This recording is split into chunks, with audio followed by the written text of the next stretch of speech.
Hello, dear students. How are you all? I hope you all are doing well. Today, we'll continue our chapter number 19, Nervous System.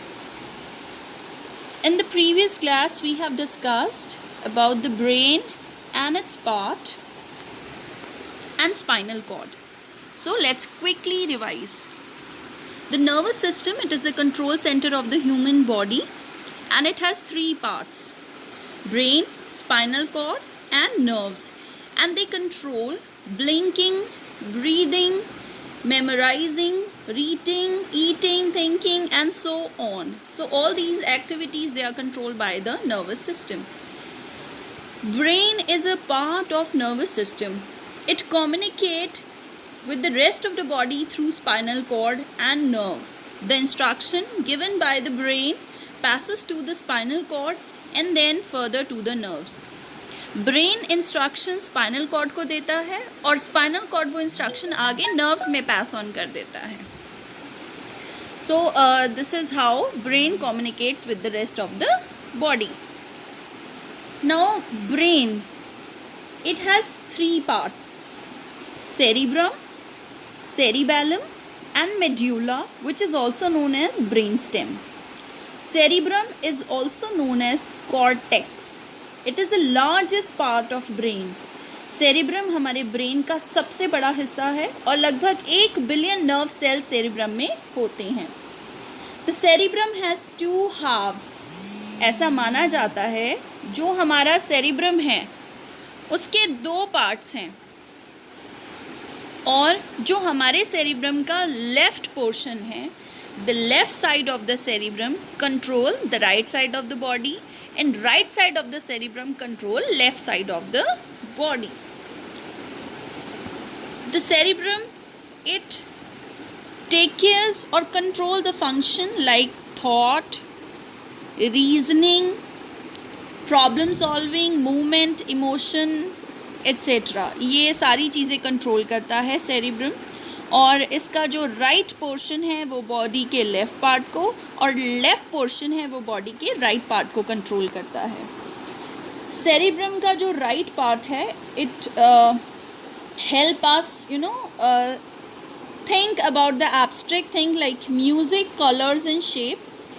And the left part of the cerebrum, it help us with maths, logic and speech.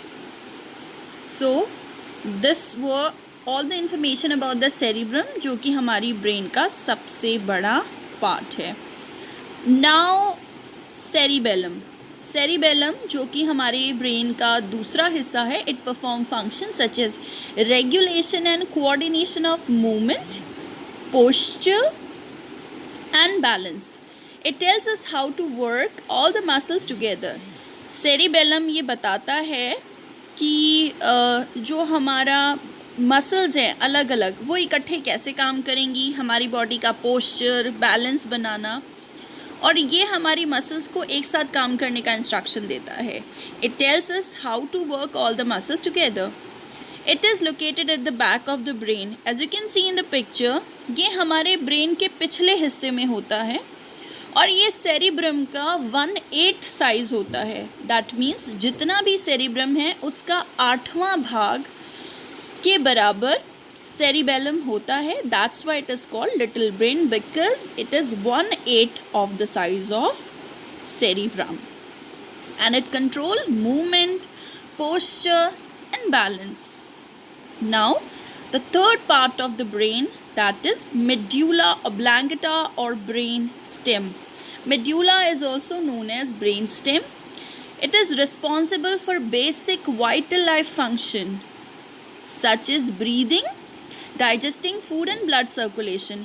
ये basic functions जो हैं हमारे ज़िंदा रहने के लिए जो ज़रूरी होते हैं, basic vital life functions वो होते हैं which are necessary for us to live. कि हमें ये functions हमारी body में होंगे तभी हम will be able to live and will be considered healthy. So food digestion है, blood circulation है, breathing है. So ये सारी चीज़ें हमारी control होती हैं medulla से. It connect the rest of the brain to the spinal cord. It control the involuntary muscle, the one that work automatically, such as heart and stomach. Medulla involuntary muscles को control करता है. Medulla वो part है जो involuntary muscles यानी कि वो muscle जो अपने आप काम करती हैं, जैसे कि हार्ट एंड स्टमक. जो हमारी डाइजेशन हो रहा है, जो हमारा हार्ट ब्लड पंप कर रहा है, वो अपने आप हो रहा है. So who is giving instruction? इनको कौन इंस्ट्रक्शन दे रहा है डाइजेशन के लिए या ब्लड पंप करने के लिए? So they are controlled by the brain stem. और ब्रेन स्टेम का एक और फंक्शन होता है कि ये बाकी ब्रेन को, बाकी जो हमारा ब्रेन का पोर्शन है, उसको स्पाइनल कॉर्ड से कनेक्ट करता है. Now a fact also we have studied, the animal with the smallest brain in proportion to its body was stegosaurus. अगर हम जानवरों के ब्रेन और उनके वेट की तुलना करें, उनके शरीर की और उनके ब्रेन की तुलना करें, तो स्टेगोसॉरस एक ऐसा डायनासोर था जिसका वज़न बहुत ही ज़्यादा था लेकिन उसका ब्रेन बहुत छोटा. उसका वज़न लगभग 1.5 टन के बराबर और उसका जो ब्रेन था वो वॉलनट के बराबर यानी कि अखरोट के बराबर. नाउ स्पाइनल कॉर्ड एक नर्व्स का एक ऐसा बंडल है जो कि हमारे ब्रेन को कनेक्ट करता है बाकी बॉडी से. वर्टिब्रल कॉलम, स्पाइनल कॉलम या बैकबोन, कुछ भी कहें एक ही बात है. बैकबोन को हम स्पाइनल कॉलम भी कह सकते हैं, वर्टिब्रल कॉलम भी कह सकते हैं. सो जो हमारा वर्टिब्रल कॉलम है या बैकबोन है या जिसको हम स्पाइनल कॉलम बोलते हैं, वो हमारे स्पाइनल कॉर्ड को प्रोटेक्ट करता है. हमारा स्पाइनल कॉर्ड जो है, it's a thick bundle of nerves. वो नर्व से बना हुआ एक बंडल है. थिक मतलब वो थोड़ा मोटा है. Okay, now nerves. अब नर्व्स की बात करते हैं. The third part of the nervous system. Nerves spread through the spinal cord to the face, ears, eyes, nose and rest of the body. Spinal cord में से निकलकर nerves शरीर के हर हिस्से तक पहुँचती हैं. They form a web within the body. जैसे एक स्पाइडर का वेब होता है, जाल होता है, ऐसे ही nerves का जाल हमारे पूरे शरीर में फैला होता है. Nerves divide many times as they leave the spinal cord so that they may reach all parts of the body. जो स्पाइनल कॉर्ड से जब एक नर्व निकलती है वो आगे फर्दर डिवाइड होती जाती है. जैसे पेड़ में से शाखाएं निकली होती हैं, एक बड़ी ब्रांच होती है, फिर उसमें से और छोटी छोटी ब्रांचेस निकली होती हैं. सो सिमिलरली जो हमारी नर्व्स होती हैं वो बॉडी में से निकलती हैं, स्पाइनल कॉर्ड में से निकलती हैं और फैलती जाती हैं लाइक अ वेब, एक जाल की तरह, ताकि वो शरीर के हर अंग तक पहुंच सकें. The thickest nerve is 2.5 centimetre thick and thinnest is thinner than a human hair. That's a very strange fact कि हमारे शरीर की जो सबसे थिकेस्ट नर्व है यानी कि सबसे मोटी नर्व, वो 2.5 सेंटीमीटर मोटी है और सबसे पतली नर्व हमारे बालों से भी ज़्यादा, हमारा जो एक हेयर है उससे भी ज़्यादा पतली है. Each nerve is a bundle of 100 or 1000 of neurons, जिनको नर्व सेल भी बोलते हैं. हमारी हर एक नर्व्स हज़ारों नर्व सेल से या न्यूरॉन से मिलकर बनी हैं. दैट मीन्स हमारी एक नर्व में there are 100 and thousands of neurons.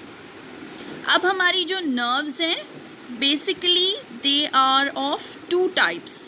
The nerves are of 2 type, sensory nerves and motor nerves. Sensory nerves take information from sense organ and pass it to the brain through the spinal cord. Sensory nerve हमारे sense organ से instructions लेती हैं, information लेती हैं और पास कर देती हैं ब्रेन को. लेकिन नर्व्स कैसे पास करेंगी? बीच में हमारा मीडिएटर कौन है? Spinal cord. As you can see in the picture, brain, spinal cord and nerves. तो नर्व्स ने सेंस ऑर्गन से इंफॉर्मेशन लिया, स्पाइनल कॉर्ड को पास ऑन किया और स्पाइनल कॉर्ड ने वो इंफॉर्मेशन ब्रेन को दे दी. ठीक है. So the nerves which are passing information from sense organ to spinal cord and to brain. Actually, they are sending the information to the brain using spinal cord. So, they are known as sensory nerves. अब हम बात करते हैं motor nerves की. Motor nerves pass instructions to carry out actions given by the brain to muscle and other part of the body. Motor nerves instructions pass on करती हैं, ठीक है, कोई भी काम करने के लिए.